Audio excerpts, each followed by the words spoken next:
Hello friends, welcome back to our channel Exam Buddy. Now let's do our assignment for Human Physiology, Week 8, Assignment 8.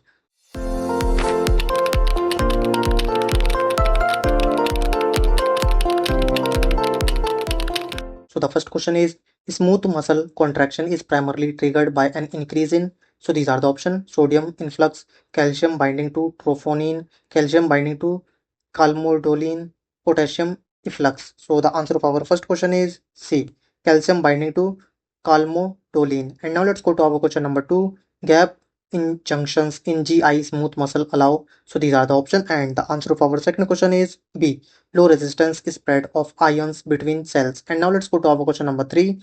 Which structure is functionally similar to the Z disc of skeletal muscle? So these are the options, and the answer of our third question is B, dense bodies. And now let's go to our question number 4. The major excitatory neurotransmitter released by parasympathetic nerves in the gut is, so these are the options, and the answer of our fourth question is C, acetylcholine.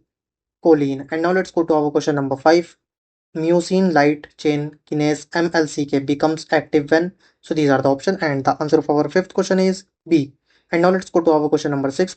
Stress relaxation behavior of visceral smooth muscle allows hollow organs to, so these are the options, and the answer of our sixth question is B, maintain nearly constant pressure despite large volume changes.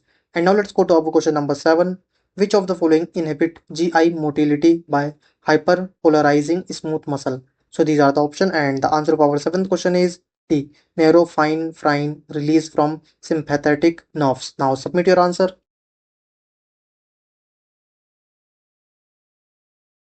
So friends, if you want more assignment answer in future, so you have to do one thing, you have to subscribe our channel. So thank you friends for watching our video.